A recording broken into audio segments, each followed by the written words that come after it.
Hello student, आज हम देखेंगे मात्रकों की पद्धतियां। हमने इससे पिछले वाले लेसन में मात्रकों को परिभाषित किया है। अब हम यहाँ देखेंगे कि मात्रकों को हम कौन कौन सी पद्धतियां यूज करते हैं, जिसकी सहायता से हम मात्रकों को कैसे प्रदर्शित करेंगे। तो देखिए बच्चों, हमने कुछ नियम बना रखे हैं कि जब भी हम मात्रकों का उपयोग करेंगे तो इन नियमों की सहायता से करेंगे। अब क्यों करेंगे, तो देखो हमने कोई भी उदाहरण दिया, जैसे हम दूरी का उदाहरण ले लें तो दूरी को हम चाहें तो 1 किलोमीटर लिख सकते हैं, हम चाहें तो इसी को 1000 मीटर भी लिख सकते हैं, हम चाहें तो इसी को 10⁶ मिलीमीटर भी लिख सकते हैं। इस प्रकार से हम दूरी को अलग अलग मात्रकों में, देखो यहाँ किलोमीटर भी आ रहा है, यहाँ मीटर भी आ रहा है, मिलीमीटर भी, इसी प्रकार नैनोमीटर, फेम्टोमीटर, पिकोमीटर, हम इस तरह से एंगस्ट्रम में अलग अलग दूरियां लिख सकते हैं। हमको बड़ी दूरी चाहिए तो प्रकाश वर्ष तक जा सकते हैं, छोटी दूरियां चाहिए तो नैनोमीटर तक, एंगस्ट्रम तक भी जा सकते हैं। तो हम दूरियों के अलग अलग मात्रकों का उपयोग कर सकते हैं। लेकिन चूंकि हम ये चाहते हैं कि सभी व्यक्ति, अब जैसे मुझे दूरी बतानी है, मैंने 1000 मीटर बता दिया, इसी प्रकार से यदि कोई दूसरा व्यक्ति है वो इसी दूरी को 1 किलोमीटर बता रहा है, तो सभी व्यक्ति जो उसी दूरी को बता रहे हैं सभी अलग अलग मात्रकों का उपयोग कर सकते हैं। पर हम चाहते हैं कि सभी व्यक्तियों के द्वारा उपयोग किए गए मात्रकों का कोई एक नियम होना चाहिए। सभी एक ही मात्रकों का उपयोग अगर करें तो उसको समझने में आसानी रहेगी और हम एक ही मात्रक पद्धति का उपयोग कर पाएंगे। इसलिए हमने कुछ मात्रक पद्धतियां निर्धारित की है कि जब हम जिस मात्रक पद्धति का उपयोग करेंगे तो हमें वही मात्रक लेने होंगे। जैसे देखिए, मात्रक पद्धति 4 प्रकार की होती है, मैंने यहाँ पहले से लिखा हुआ है। पहली होती है सीजीएस। सीजीएस का मतलब क्या होता है? सी का मतलब होता है सेंटीमीटर, जी को ग्राम, जी से ग्राम बनता है, एस से सेकंड, अर्थात सीजीएस पद्धति ये बोलती है कि जब भी हम मात्रकों की सीजीएस पद्धति का उपयोग करेंगे तो जब भी कहीं पर हमको दूरी लिखनी होगी तो दूरी हमेशा किसमें लिखेंगे? सेंटीमीटर में लिखेंगे। जब भी हमको द्रव्यमान बताना होगा तो द्रव्यमान हमेशा किसमें बताएंगे? ग्राम में बताएंगे। और जब भी समय कोई पूछेगा कितना हो गया तो हम समय हमेशा किसमें बताएंगे? सेकंड में बताएंगे। मात्रकों की ऐसी पद्धति को हम क्या बोलते हैं? सीजीएस पद्धति कहते हैं। इसी प्रकार से देखो, एफपीएस क्या होती है? जैसा नाम से हमको लग रहा है, एफ का मतलब होता है फुट, फुट में हम दूरी नापते हैं, 1 फुट, 2 फुट। इसी प्रकार पी का मतलब होता है पाउंड, पाउंड के अंदर वजन को नापा जाता है। जैसे किलोग्राम द्रव्यमान का मात्रक है, ऐसे पाउंड भी द्रव्यमान का मात्रक होता है। तो पी का मतलब होता है पाउंड और एस का मतलब होता है वही सेकंड। तो जब हमें दूरी को फुट में लें और द्रव्यमान को पाउंड में लें, समय को सेकंड में लें, अगर कभी भी हमारे पास ऐसी भौतिक राशि आ रही हो जिसमें हमको द्रव्यमान की या दूरी की या समय की आवश्यकता हो, तो हम दूरी को तो फुट में, द्रव्यमान को पाउंड में और समय को सेकंड में अगर लेंगे तो ऐसी मात्रक पद्धति को हम एफपीएस पद्धति कहते हैं। अब देखिए एमकेएस पद्धति कौन सी है? तो एम का मतलब होता है मीटर, के का मतलब होता है किलोग्राम और एस का मतलब होता है सेकंड। ये वो पद्धति है जिसका हम सबसे ज्यादा उपयोग करते हैं। एमकेएस या एसआई अभी हम देखेंगे।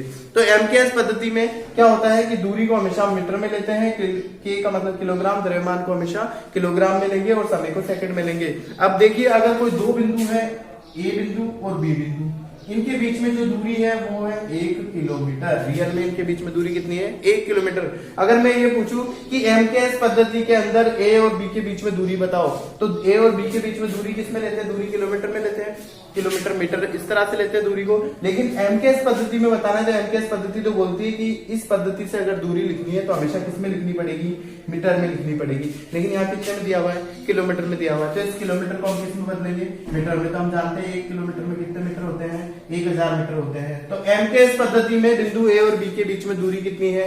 1000 मीटर है। ये हमारा आंसर हो गया कि एमकेएस पद्धति में दोनों बिंदुओं के बीच में दूरी कितनी है? 1000 मीटर है, क्योंकि हमको दूरी किसमें बतानी पड़ेगी? मीटर में बतानी पड़ेगी। अब देखिए, यही दूरी को अगर हमको यहां बताना होता कि सीजीएस पद्धति में बिंदु ए और बी के बीच में दूरी कितनी है, तो सीजीएस पद्धति तो क्या बोलती है कि हमको दूरी किसमें लेनी है? सेंटीमीटर में लेनी है। तो अब ये मीटर में आ गया 1000 मीटर, हमको किसमें बदलना पड़ेगा?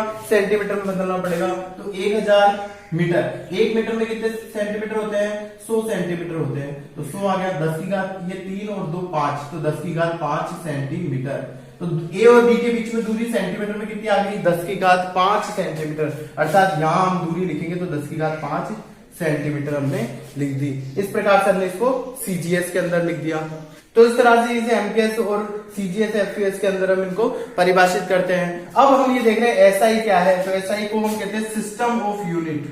सिस्टम ऑफ यूनिट, ये एक अंतरराष्ट्रीय पद्धति है। इस अंतरराष्ट्रीय पद्धति में क्या है, तो एमकेएस पद्धति में जो मीटर किलोग्राम सेकंड का उपयोग करते हैं, यहां पर भी एसआई में भी हम मीटर किलोग्राम और सेकंड का उपयोग करते हैं। साथ ही साथ जो एसआई पद्धति है उसमें कोण के लिए भी कुछ मात्रक आते हैं जिन्हें पूरक मात्रक कहते हैं, कुछ एक्स्ट्रा मात्रक भी आते हैं। तो हम एसआई पद्धति जो है इसको अभी हम डिटेल में पढ़ते हैं।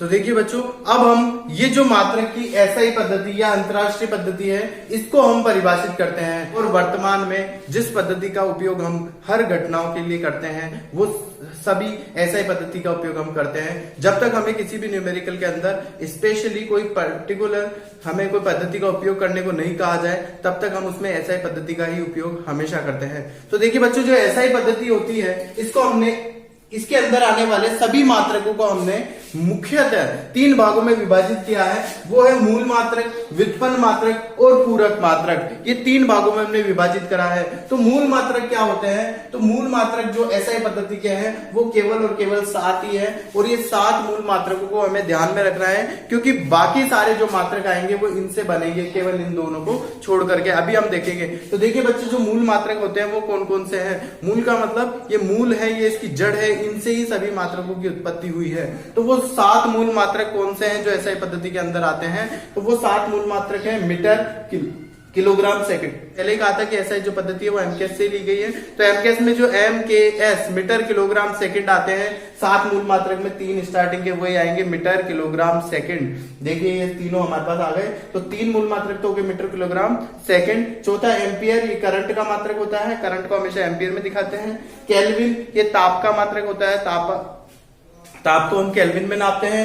कैंडेला, ये ज्योति तीव्रता का मात्रक होता है, प्रदीपन तीव्रता का मात्रक होता है। एक तरह से ये मान लो लाइट की इंटेंसिटी है, जैसे यहाँ लाइट गिर रही है तो लाइट की जो तीव्रता है, यहाँ कितनी ज्यादा लाइट गिर रही है या कम लाइट गिर रही है, उस तीव्रता को नापने के लिए हम कैंडेला का उपयोग करते हैं। और मोल किसी पदार्थ की मात्रा है, जैसे हम भारी जो वजन होता है उसको किलोग्राम में नापते हैं, ऐसे ही जो अणु परमाणु होते हैं उनको जब हम नापते हैं, उनकी संख्या जब हम पता लगाते हैं, तो हम किससे पता लगाते हैं, मोल से हम पता लगाते हैं। आगे जब हम मोल को परिभाषित करेंगे तो हम देखेंगे अभी किस तरह से हम अणु परमाणु की संख्या भी याद कर सकते हैं। तो ये जो 7 मात्रक है, ये 7 मात्रक हमारे मूल मात्रक में आते हैं। दूसरे मात्रक जो आ रहे हैं वो है हमारे व्युत्पन्न मात्रक। जैसा कि इनके नाम से ही लग रहा है, व्युत्पन्न का मतलब होता है इन मात्रकों को उत्पन्न किया गया है, डेवलप किया गया है। किनसे डेवलप किया गया है, तो मूल मात्रकों से डेवलप किया गया है। देखिए कैसे, तो यहाँ पर बचे हुए सारे मात्रक आएंगे। जो मात्रक हमारे मूल मात्रक हो गए ये वाले, और 2 मात्रक पूरक मात्रक, इनको इन 7 और 2 इन 9 मात्रकों को हटा दें तो भौतिक जगत में जितने भी मात्रक हैं वो सारे के सारे हमारे व्युत्पन्न मात्रक में आते हैं। इसलिए मैंने यहाँ पर लिख दिया शेष सभी जो मात्रक है वो हमारे व्युत्पन्न मात्रक में आएंगे। तो देखिए बल व्युत्पन्न मात्रक कैसे है, तो बल को अगर हम परिभाषित करें तो बल बराबर होता है द्रव्यमान इंटू त्वरण।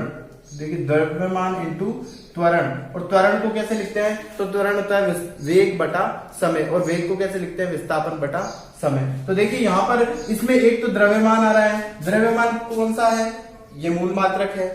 इसी प्रकार से त्वरण को जब हम विस्थापन बटा समय का स्क्वायर लिखेंगे तो विस्थापन या दूरी कह दो, तो वहां दूरी आ गई तो दूरी भी हमारे मूल मात्रक में से आ जाएगी, और समय आएगा तो समय सेकंड, वो भी मूल मात्रक में से आ जाएगा। तो यहाँ पर जितने भी मात्रक आ रहे हैं वो सभी किससे लिए गए हैं, मूल मात्रक से लिए गए हैं। तो इस मात्रक को हम व्युत्पन्न मात्रक कहेंगे, क्योंकि ये 2 या 2 से अधिक मूल मात्रकों को मिला करके बनाया गया है, इसलिए हमारे व्युत्पन्न मात्रक कहलाएगा। बल का जो मात्रक होता है वो होता है न्यूटन। तो न्यूटन हमारे कैसा मात्रक हो गया, व्युत्पन्न मात्रक हो गया। इसी प्रकार देखो कार्य या ऊर्जा, दोनों को मैंने एक साथ लिखा है क्योंकि दोनों का मात्रक एक ही होता है। कार्य बराबर होता है बल गुना विस्थापन, बल गुना विस्थापन। तो देखिए बल है तो बल तो पहले से ही किसमें है, व्युत्पन्न मात्रक में, और गुणा विस्थापन या दूरी, दूरी भी एक मूल मात्रक है। तो ये भी 2 या 2 से अधिक मूल मात्रकों से मिलकर के बना है, इसलिए इस मात्रक को हम व्युत्पन्न मात्रक कहते हैं। और कार्य का मात्रक जो होता है वो होता है जूल। शक्ति होती है कार्य करने की दर, कार्य बटा समय। तो इसमें देखिए कार्य पहले से हम दिखा चुके हैं व्युत्पन्न मात्रक है, और उसमें किसका भाग लगा दे, समय भी एक कौन सा है, मूल मात्रक है। तो ये भी 2 या 2 से अधिक मूल मात्रकों से बना है, इसलिए ये भी हमारे कैसा कहलाएगा, व्युत्पन्न मात्रक कहलाएगा। और शक्ति का जो मात्रक होता है वो होता है वाट। शक्ति को किसमें नापते हैं, वाट में नापते हैं। दाब बराबर होता है बल बटा क्षेत्रफल। बल को हम पहले ही परिभाषित कर चुके हैं, व्युत्पन्न मात्रक है। ऐसे ही एक क्षेत्रफल है, क्षेत्रफल को लंबाई गुणा चौड़ाई, दोनों दूरियां हैं, दोनों दूरी के मात्रक है, तो दोनों मूल मात्रक ही है। तो ये भी 2 या 2 से अधिक मूल मात्रकों से मिलकर बना है, तो ये भी कैसा हो गया, व्युत्पन्न मात्रक हो गया। दाब का जो मात्रक होता है वो होता है पास्कल। अब देखिए आवेश, आवेश होता है, जब हम विद्युत पढ़ेंगे तब हम देखेंगे कि आवेश क्यू को हम लिखते हैं एम्पियर गुणा सेकंड से। तो एम्पियर भी हमारे मूल मात्रक में आता है और सेकंड भी हमारे मूल मात्रक में आता है। तो आवेश जो बन रहा है तो वो भी कैसे दो मूल मात्रकों से मिलकर बना है, इसलिए ये भी कैसा है, व्युत्पन्न मात्रक है। और आवेश का जो मात्रक होता है वो होता है बच्चों कूलाम होता है। अब देखिए विभव, विभव होता है कार्य बटा आवेश। तो कार्य हम पहले परिभाषित कर चुके हैं, व्युत्पन्न मात्रक है, और बटा आवेश ये भी व्युत्पन्न मात्रक है। तो दो व्युत्पन्न मात्रक है और ये पहले से मूल मात्रकों से बने थे, तो ये भी दो या दो से अधिक मूल मात्रकों से मिलकर के बना है, तो ये भी कैसा हो गया, व्युत्पन्न मात्रक हो गया। विभव का जो मात्रक होता है वो होता है वोल्ट। अब देखिए बच्चों प्रतिरोध क्या होता है, तो प्रतिरोध हम जानते हैं तार में जब करंट फ्लो होता है तो उसमें कोई ना कोई प्रतिबाधा उत्पन्न होती है, उसे ही हम प्रतिरोध कहते हैं। V बराबर IR होता है, तो ये प्रतिरोध R बराबर आ गया V अपॉन I। तो विभव ये पहले से हम परिभाषित कर चुके हैं, व्युत्पन्न मात्रक है, यहाँ हमने परिभाषित किया है। और I करंट एम्पियर ये मूल मात्रक है, तो दो या दो से अधिक मूल मात्रकों से बना है। तो प्रतिरोध जिसका मात्रक होता है ओम, ये भी हमारे कैसा हो गया, व्युत्पन्न मात्रक हो गया। तो इस तरह से हम देखते हैं कि यहाँ पर हमने जो भी मात्रक देखे हैं, इसी प्रकार से भौतिक जगत में और भी कोई से भी हम मात्रक जब ले लेंगे तो वो सारे वे सभी मात्रक जो मूल मात्रकों से मिलकर के बने हो वो सभी मात्रक हमारे व्युत्पन्न मात्रक कहलाएंगे। अब देखिए बच्चों इन मात्रकों को, ये जो भौतिक राशि आ रही है जैसे बल आ रहा है, कार्य ऊर्जा आ रहा है, शक्ति आ रहा है, दाब आ रहा है, आवेश आ रहा है, विभव आ रहा है, प्रतिरोध आ रहा है, इनमें से कुछ भौतिक राशियों के साथ हम पहले से ही परिचित है, हमने 9th-10th के अंदर पढ़ा है, इसलिए हम उनको समझ पा रहे हैं। लेकिन कुछ भौतिक राशि ऐसी भी आ रही है जिसको हम अभी नहीं जानते हैं। तो ये जो भौतिक राशियां हैं इनके ऊपर अध्याय है जो हमारे आगे आने वाले चैप्टरों के अंदर आएंगे। उन अध्याय के अंदर जब इन भौतिक राशियों को हम पढ़ेंगे तो इन डिटेल से इन भौतिक राशियों को समझेंगे भी। वहां पर हम फिर से इनके मात्रक भी बताएंगे, इनकी विमा भी बताएंगे, इनको हम फिर से देखेंगे।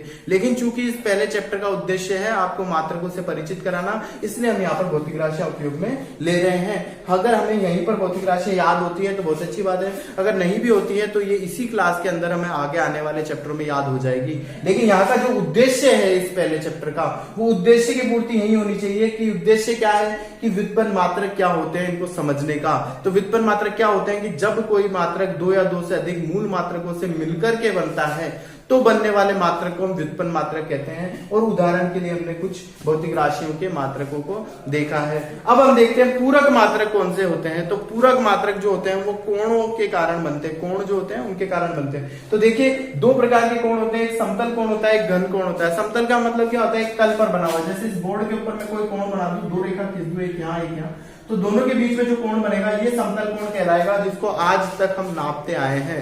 लेकिन घन कोण क्या होता है, अभी हम घन कोण को भी परिभाषित करेंगे। तो घन कोण क्या होता है कि त्रिविम में बनने वाले कोण को हम घन कोण कहते हैं। तो ये कोई क्षेत्रफल है, ये क्षेत्रफल अगर किसी बिंदु पर कोण बना रहा है ये, तो इसकी सारी बाहरी परत को हम इसमें मिलाएंगे तो यहाँ जो पूरा 3D के अंदर कोण बन रहा है ये हमारा घन कोण कहलाता है, जिसे डी ओमेगा भी हम कहते हैं। तो ये हमारे हो गया घन कोण। तो 3D के अंदर बनता है घन कोण और किसी प्लेन के अंदर बनता है वो समतल कोण। तो ये दोनों कोण है जिसमें समतल कोण को हम नापते हैं रेडियन में। समतल कोण का मात्रक होता है रेडियन और जो घन कोण होता है इसका मात्रक होता है स्टेरेडियन। इसको मैं हिंदी में भी लिख देता हूँ, इसका मात्रक होता है रेडियन और इसका मात्रक होता है स्टेरेडियन। अब हम आगे वाले टॉपिक में इनको परिभाषित भी करेंगे और अच्छे से। जब हम मूल मात्रकों की परिभाषा देंगे तो इन सभी मूल मात्रकों की परिभाषा के साथ साथ हम इन दोनों की भी परिभाषा देंगे, तो हम उसको आगे हम देखेंगे। तो इस तरह से आज हमने ऐसा ही जो मात्रक पद्धति है उसके अंदर जितने भी मात्रक आते हैं 7 मूल मात्रक है, 2 पूरक मात्रक है और बचे हुए सारे भौतिक जगत के मात्रक हमारे व्युत्पन्न मात्रक में आते हैं। इन सभी मात्रकों को देखा है और समझा है।